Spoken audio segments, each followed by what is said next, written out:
I am here with Darren and Stella, both residents here in East Palestine. I reached out because we saw Stella posting quite a bit and pretty active in some of the East Palestine Facebook groups going on here. And we also have the pleasure of meeting. She's also Jamie, who we interviewed yesterday. Her mother here too. We didn't know that right off the bat. So yeah, thank you so much for taking the time to chat with us.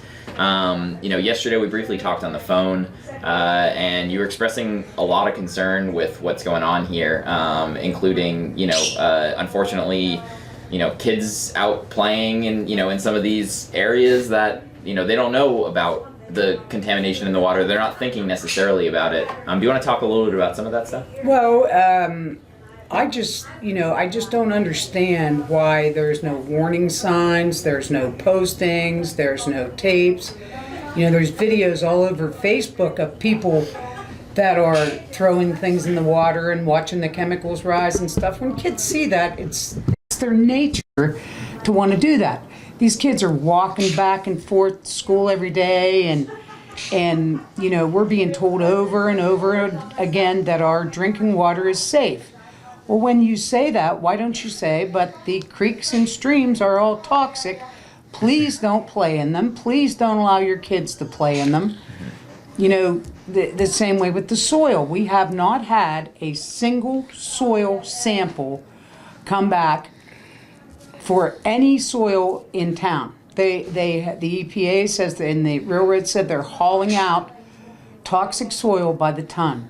They're hauling it out in uncovered trucks. The street sweepers are sweeping it all over the streets. We haven't had that tested yet. I just don't understand why we're hearing so much about our drinking water being safe, but there's not a warning anywhere in regard to what isn't safe. Right. And not even to mention that, it seems like the fact that they're just saying the drinking water is safe, it honestly seems pretty unclear. If anything, it's questionable.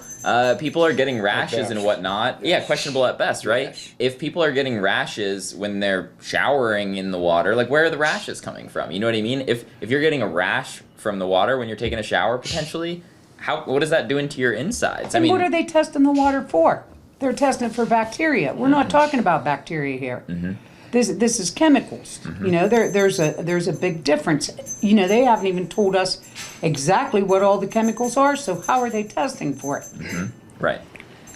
And it also seems like there's a lack of transparency in a lot of these tests, right? Especially the early ones, first off. And I mentioned this to Governor DeWine right now. It's you wonder why people aren't trusting your testing right now. It's because the initial tests that were done were all hired out by the railroad. Why would anybody trust tests that are hired out from a company that caused this disaster in the first place? They've got a vested interest in making sure those test results are everything's fine. To them, everything's fine. So, I guess where are residents kind of getting information about these tests in the first place? Are they being handed out or something like this? Or is this stuff that you all just are meant to go and do your own research? Well, they're not handing out anything. I mean, actually, most of the information comes from the internet. It comes from Facebook. Darren was just reading me an article in regard to the train derailment itself, that it was actually called in where? From Sebring, Ohio at 7:37. It went to the Mahoning County 911 dispatch, who and therefore informed Norfolk Southern. And this is right from the National Transportation Safety Board, that the accident happened just prior to 9 o'clock, and Norfolk Southern didn't even alert the federal government that they had a train wreck till almost 11 o'clock that night, some 2 hours later. So that tells me they're in there trying to hide stuff. So it doesn't make any sense at all. Agreed. I mean, if you're in your car and you wreck, you don't wait 2 hours to call the highway patrol. I mean. It's insane. It's right. They're probably looking at that, saying, what can we get out of here in the 2 hours before we make the phone call? When the initial burn happened, the wreck, they clearly stated several times that there was 5 cars with the vinyl chloride.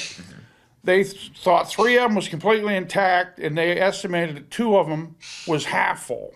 So, I don't know how they estimate. But when the manifest come out, it said that of the 5 sulfide chloride trains, whatever chloride, that 4 of them was intact. So, they just keep changing the story to make themselves look better. And if it wasn't for the media and, people keeping this in the spotlight, they probably already would have had this swept under the rug. And, the best thing we can get is the publicity to keep this thing going. I'm sure they don't want people like yourselves around telling our stories. They don't care. They don't care. It's us 4,000 versus the country, basically. Everything has to move by rails. We understand that, but They had that thing cleaned up and the train running through within 48 hours. They laid those tracks right over top of that, and there is no way that they hauled any of it out. They laid it right over top. And the fire department, when this initially happened, it's a fire. They're trying to put it out. They're spraying it with water. Where'd that water go?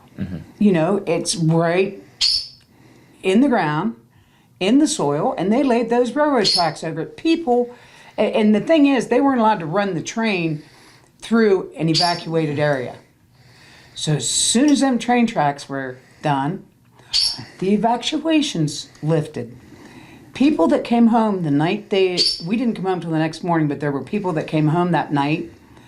They had videos. They had to wait on the train because the train was already up and running before they could get back in their houses. Now, is that a coincidence that they weren't allowed to run through an evacuated area and all of a sudden the train's ready to go and the evacuation was lifted? I think not. Mm-hmm.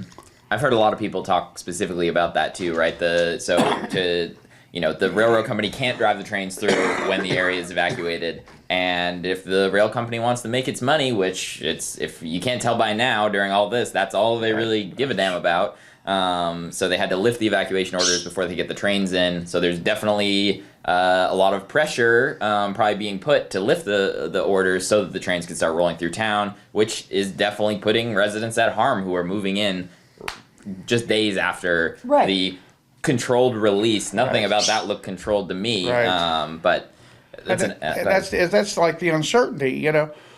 We chose to start raising rabbits last year so we could control our own food supply. Mm-hmm. And I have maybe 45 rabbits out here that I have a ton of money invested in. In not only the hutches, buying some, but. Do I want to actually harvest these rabbits now? And if he wants to sell them to somebody else, who's going to eat a rabbit that was raised in the... ground zero rabbits. Same way with, if I'm going to have a baby shower, does anybody want to do a baby shower in East Palestine just because they're saying it's safe? I've talked to my sister. Her refrigerator broke down. She called the place where they bought her refrigerator. They got a hold of the repairman. He called her and told her, sorry, but I'm not coming to East Palestine. Another lady ordered appliances from Lowe's. Lowe's, sorry, we're not coming to East Palestine. Lady's car broke down up by Boardman. She called AAA. They got the tow truck driver out there, and he said, where do you want it hauled? She said, East Palestine. He said, I'm sorry, unhooked her and left her 3 hours beside the road before somebody would tow her into East Palestine. Just because they're saying that it's safe here, do I want to let my grandbabies crow out there and play in the grass and chew on the grass or go up in the woods and play? Are we going to have to, put a new liner in the swimming pool? I wouldn't even feel comfortable sitting out in my yard having a picnic. Actually, it's kind of, it gives you some kind of feeling even preparing meals here now. Mm-hmm. It's like, right. Do I want to eat this? And what about the grocery stores? Mm-hmm. They've got lunch meat out in the meat cases. They've got produce out. Do you really want to eat some lunch meat that's been in the case and whenever the inside the store smells like chemicals? Well, yeah. And even beyond, you mentioned the rabbits. I haven't really heard, and to your point earlier too about we haven't seen any soil testing done really. What about all of the, there's a lot of agriculture in the area. Right. Obviously, you've got livestock and things like this, but you also have fields. Most things probably aren't planted at this time of year yet, but is all of that dirt where all of the crops for the year are going to be? Like, if you plant seeds there and things grow, is that going to have an effect? Do you want to buy some homegrown tomatoes from East Palestine? Right. I mean, unfortunately, the answer, I personally wouldn't, and I'm sure a lot of people on here wouldn't, and it's because we're not seeing these tests. And go ahead. But since this happened, I mean, at any given night, I always feed the deer. Obviously, the woods right behind our house. Any given night, we'll have 20, 30 deer in our backyard. Since this has happened, we haven't seen any deer. No squirrels, no birds. I've changed the feed a couple times, my bird feeders, and they just won't come. I mean, our property. The government's not telling them it's not safe, but they're not here. So right. Our property that tells me something. Butts up against about 200 acres. Well, you could probably make it to the Ohio River through woods if you wanted to walk that way. Yeah, and so we have a lot of wildlife. We have turkey, and we have raccoons and groundhog, and like he said, the deer. He shakes the can, and the deer will come. I mean, just flocks of them will come to the backyard. I mean, they get 10 feet away from me. They're pretty much tame deer, but since this has happened, they don't come around anymore. They don't want to be here. Right. I guess they have a choice. They go where they want. Yeah. But I don't know. It's just sad, and not knowing is the worst part of it, and no transparency, and not getting any answers, and the answers we do get are from contractors from the railroad. Right. So, what are they worth? Right, and then unfortunately the politicians are just parroting what the railroad tells them. They're here to get their picture taken. Yeah. Agreed. In the same way, I mean, I'm sorry to say, but, everybody's all excited about Erin Brockovich coming in. She did some wonderful things. She's bringing her law firm.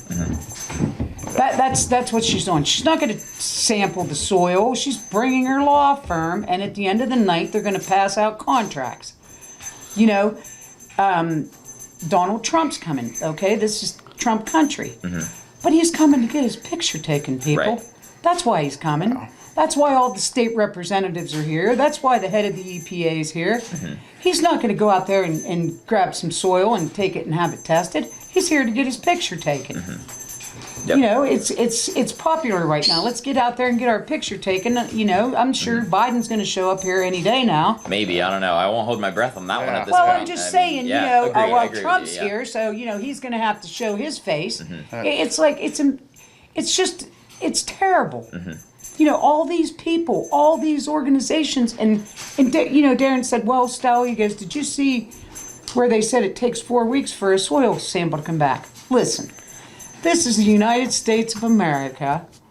We have the best of everything when it comes to that kind of testing. This was a catastrophic, toxic explosion.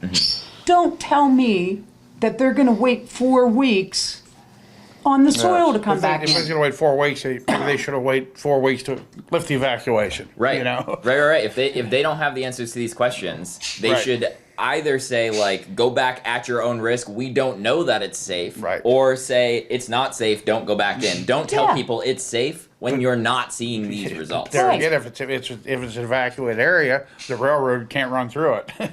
So, I guess there again, it's us 4,000 people against the railroad. Guess who's going to win that one? It's the same way with the school. It's a shame. There's arguments on Facebook. I got jumped on a couple of times about saying how unsafe the creeks and streams were. Well, we've had the air tested in the school and the water tested. Okay, so the air and the water in the school is fine. Most of the kids in this town walk to school. Well, tell your kids not to play in the creek. Listen, I've been dealing with kids for 40 years. I tell my kids not to do a lot of stuff. Give me a load of middle school boys and some rocks and a creek that's going to make rainbow bubbles.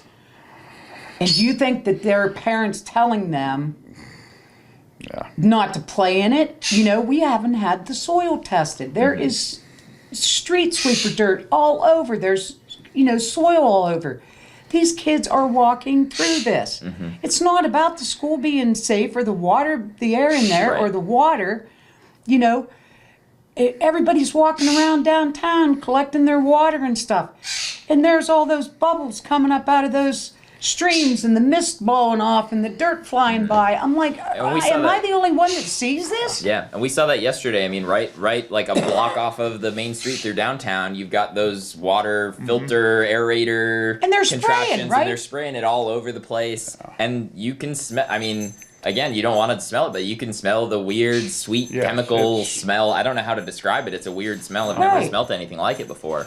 And it's right in downtown. To your point again, there's water distribution right there. The Red Cross was set up right there. I mean, all like those giving out little water kids, too. and that's only one stream. Yeah. Over on that side of town, you said about Clark Street and the smell over there. Yeah. That side of town has all those little creeks and all those little runs all through there. Those kids are walking through that stuff to school. It hasn't been tested. And it would be different if they got on their shows or got on their sites on the web and said, look, the water's safe to drink, we had it tested, the air is safe to breathe, but please do not go around the contaminated creeks and streams. Yeah. They said 3,500 fish and they're still dying. Yeah. The Ohio Department of Natural Resources says, no, that's old kill. And, people high in the field are saying, no, these are fresh kill. This is still happening. There was a lady And, with the illness and stuff, I've been pretty fortunate. I very rarely get sick. But since this has happened, I've come home, I pretty much constantly have a headache and around my nose burns all the time. I don't know. The best way I can put it, if you've ever cut up a bunch of hot peppers and then maybe rub your nose after you cut them up, that's how my nose feels constantly. And some people are worse than others, but that's personally what it's doing to me. I mean, I know Stella, she has a lot worse symptoms than this, but I've been getting Charlie horses in my legs and constant headache. And I mean, I've always had a cough because I'm a smoker, but this is just something entirely different. My stomach's upset, my top lip's burning, and I haven't even been out in it. He goes out in it, he helps volunteers and helps with the water and stuff. The same way with the kids. One of my kids has had heart valves replaced. She's 17 years old. I feel like every time she goes to school and she's bye, I love you, I'm like, I feel like this pang and something goes off in my head. Are you really going to let her walk downtown? Are you going to let her go to work down at McDonald's? Well, and then the other part is, they're saying it's safe. I've been around for a while, and I've always trusted my gut, and my gut tells me that it's not safe. And what are we going to do about it? Our house happens to be paid for, but we can't afford to take all these kids and go get another house somewhere else.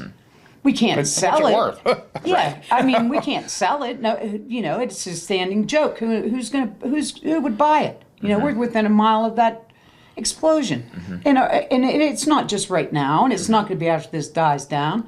We'll never be able to sell this place. Never. not in our lifetime. No. That way. And that's a big, I talked to yesterday we went and stood in the ridiculous line in front of the assistance center where folks were, lined up all morning because they were afraid that they wanted to make sure they actually got a ticket. And while they were waiting in line, I talked to several of them and they were like, my family's lived in this house for 100 years. My plan was to give this son to my kid. This is like how we build generational wealth. You know what I mean? Passing a house along to somebody. That means a lot. Like, that's a big asset. That's how you kind of build. Especially around here. Yeah, right. yeah.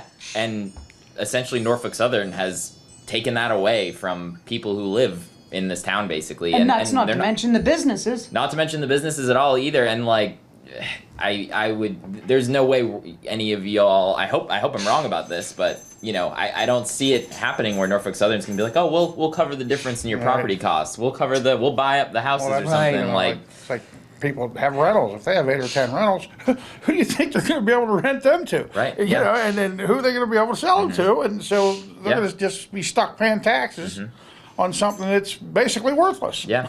And I'm sure they're already lowering our taxes for us. That's probably right what the county's on, lowering our property taxes I for bet us. they are. They better be. They're I big on, mean, they're yeah. big on that. Yeah, hey, let's get your property taxes lowered for you, Stel. Yeah. Well, Sure we will. Yeah. I guess one big thing that a lot of folks are concerned about, and you mentioned this lightly a little bit already with like especially kids walking to school, newborns and real little kids, and some of them, there are families who live closer down to the railroad tracks too, who are having this stuff kick up. They can't afford to leave. They can't afford to pick up and move their family out there, and they've got little kids getting sick. Or they're pregnant. They're pregnant, and again, like going to the assistance center and getting a check for $1,000, or even trying to do reimbursals and stuff. If you can spend the time to go back and forth and do the reimbursals, isn't feasible for folks. So people have jobs as well. That okay, if I move to another town, now I don't have a job for 2 weeks. Right. Most people in all sorts of different parts of the country, but this area is like it's not an extremely wealthy part of the country or anything like that. You know what I mean? Appalachia. Right, exactly. Folks can't just pick up and leave and go find a new job. They don't have 2 weeks, 3 weeks, a month worth of savings in a lot of cases to go make that happen. The fact that the railroad is saying, here you can take this $1,000 inconvenience check from what a lot of people I was saying was just an insult. Right. I mean, have you all had any luck, being able to get assistance from Norfolk Southern at this point? What has that process been like for you all? Actually, we did get reimbursed for our hotel, and we got reimbursed for our food. And he went over early on and, got, after he talked to the attorney and said that it was fine, he went over and got the $1,000. But it was more of a necessity because they paid for some of like the hotels and the food and things like that. But we have foster kids. We had appointments with counselors. We had doctor's appointments. We ran them around, and two of them have anxiety disorder. We couldn't stay in that hotel much longer. I mean, they're teenagers, and they have emotional issues. They have mental health issues, and so we had to come back here.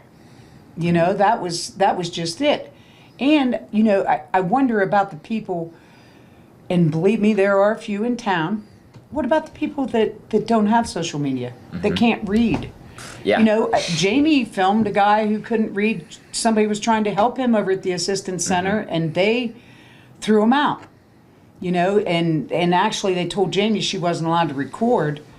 There's a lot of people who need help in regard to understanding what their rights are, in regard to understanding what's going on. If you don't have social media and you can't read, now, and imagine what's going on. Right. How do you know? The fact too that from everyone I've talked to, and you all have mentioned this a little bit too, you all have to go out and seek out the information. The information is constantly changing as well. The information will come from Norfolk Southern one day, it'll come from the state another day, and then it will, the state will be like, oh, actually it's this, and then Norfolk Southern will say something that contradicts it. A lot of people I'm talking to is like, oh, I only found out about the assistance center because I saw it on my local news. Well, what if you don't have cable? What if you don't have access? Like to your point, social media. You don't have internet in your home. You don't have a smartphone. It's a massive, massive failure from the government's side of things. Where obviously this is Norfolk Southern's fault. Don't get me wrong. No ifs, ands, or buts about it. But the government, if they want people to believe oh yes, we're lifting the evacuation area, it's safe. If they want people to believe yep, you can go and take money from Norfolk Southern and it won't surrender your rights in a lawsuit later. If they want that to happen, they need to be crystal clear on all of this stuff. And instead, it's been a murky mess of information coming from here and there. And fortunately, a lot of the residents here are standing up for themselves, and folks like you all and Jamie and tons of other people we've been talking to are not being quiet about this. You're all getting together in these Facebook groups and things like that. help get the message out to your neighbors who might not know, because the government is not doing it for Right. you. Well, They're not going door to door to tell these people. It's ridiculous. That's one good thing about our area. The entire area, everyone around here, all the nonprofits, they all come together. You know, they're all helping us. But Yeah. who else? Yeah. It's tough, and I mean, it's unfortunate. I think the town has realized what we see, unfortunately, in a lot of places. We see stuff like this in Flint, Michigan, in Jackson, Mississippi, where we've covered stories like this. Unfortunately, no one's coming to save the day, and And he spent yeah. 3 generations in this house. Mm-hmm. You know, there's been 3 generations here. Mm-hmm. It'll never be the same. Yep. It'll never be the same. Like I said, nobody's going to want to come. I mean, we were struggling as a small city before. Nobody's ever going to want to come and go in our antique shops or shop in our grocery stores or eat at a restaurant in One of the town. nice city parks in the state. Oh yeah, and okay. And it's a staging area And we're for. They gonna- have dumpsters. I don't know if you've been to the park. Yeah, and we're going to It's have a mess. family reunion. Do you want to have it at East Palestine Park? You know, it's over. It's over. And they are going to do absolutely as little as they possibly can. And 10 years from now, whenever our grandkids can have babies, whenever they're coming up with leukemia and they're coming up with cancers, you know what the railroad's going to say? Prove it. Yeah. Prove it. It's a shame what's going on with all of this, and the fact that you all are having to be put through all of this. I guess if there's anything you're seeing in town here that you don't think is actually being covered very well, that you think should be out forefront, is there anything that comes to mind that people really should be talking more about? I think we should be talking more about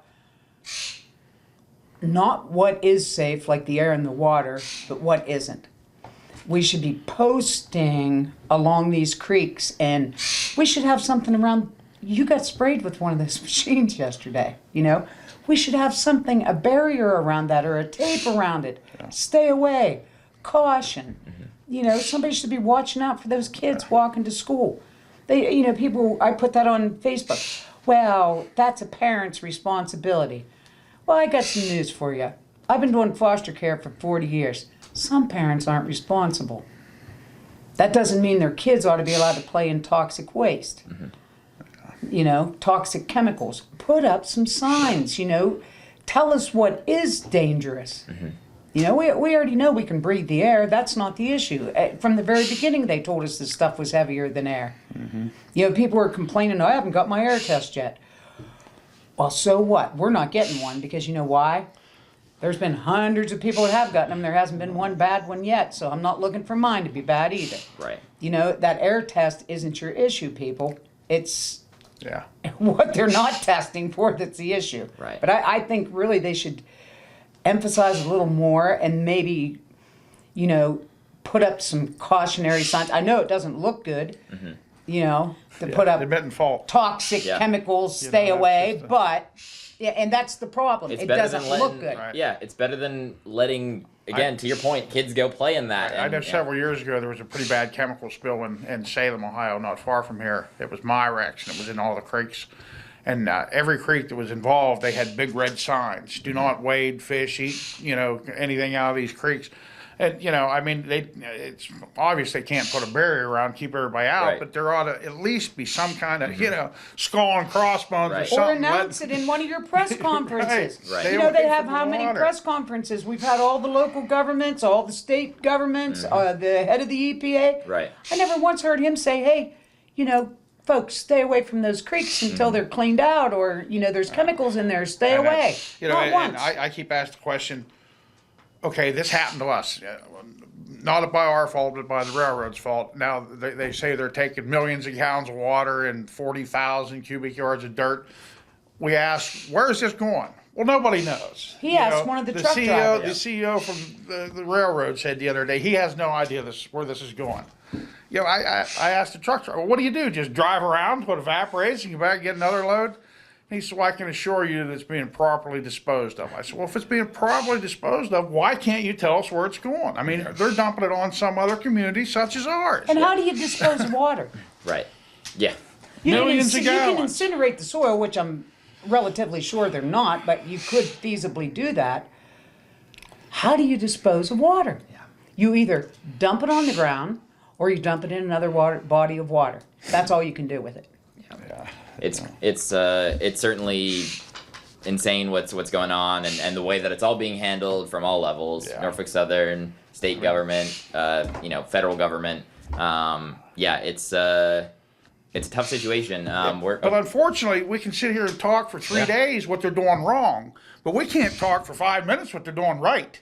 And that's the bottom line. Well, what are they doing right? And my thoughts on this are the railroad is owned by politicians. The railroad is owned by the Congress members. It's owned by our senators. It's owned by more big money.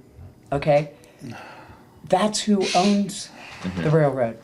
So if we're looking for help from our government, it ain't coming, exactly. Yeah, and I would say the that's it. opposite is also true, that the railroad also owns a handful of politicians as yeah. well. Oh, yeah. Norfolk Southern and the other railroads are donating lots of money to different representatives, Ohio representatives and representatives across And the they all own country. stock Yeah. in the railroad. Their families Agreed. own stock in the railroad. Their Right. families are employed by the They just- railroad. It's the same story as it is with anything else. He who has the most money wins. And unfortunately, we're clear at the bottom of that barrel here in East Palestine, Ohio. Well, That's it. I think that's a good way to wrap this up, unless there's anything specific that you guys want to that's share. great. that you We're didn't. good. Thank you both so much for taking Well, the and I time. We really appreciate you appreciate it. listening. Yeah. Thank you very much.